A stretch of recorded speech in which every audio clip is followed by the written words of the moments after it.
ایک دفعہ کا واقعہ ہے کہ جناب ابو ذر غفاری خدمت رسول میں حاضر ہوئے۔ سلام کے بعد عرض کی، اے اللہ کے رسول، میں جنگل میں اپنی بھیڑیں چرا رہا تھا، اور جب نماز کا وقت ہوا تو میں نماز پڑھنے لگا۔ اس وقت ایک بھیڑیا آیا اور اس نے ایک دمبا اٹھا لیا۔ ناگاہ ایک شیر نے اس بھیڑیے پر حملہ کیا اور دمبے کو چھڑا کر میری بھیڑوں کی رکھوالی کرنے لگا۔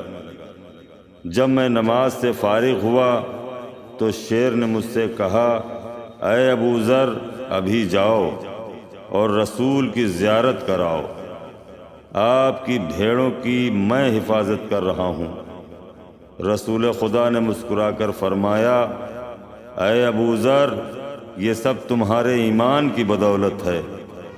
اس کے بعد روایت بتاتی ہے کہ 20 منافقین نے کہا، ابو ذر ہم میں اپنی بڑائی بیان کرتا ہے، چلو آج جنگل میں جا کر ابو ذر کی بھیڑیں چراتے ہیں۔ جب یہ منافقین جنگل میں پہنچے تو کیا دیکھا کہ ابو ذر کے بھیڑوں کو ایک شیر چرا رہا ہے۔ جو بھی دمبا گلے سے الگ ہو جاتا ہے اسے شیر ہکا کر گلے میں لے آتا ہے۔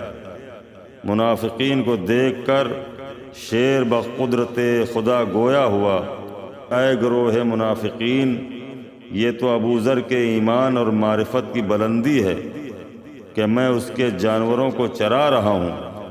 یاد رکھو، اگر ابو ذر ہمیں حکم دیں کہ ان منافقین کو پکڑ لو تو خدا کی قسم ایک لمحے میں سب کو اس طرح نگل جاؤں گا جس طرح دور موسیٰ میں عصائے موسیٰ نے اژدہا بن کے جادوگروں کے سانپوں کو نگل لیا تھا۔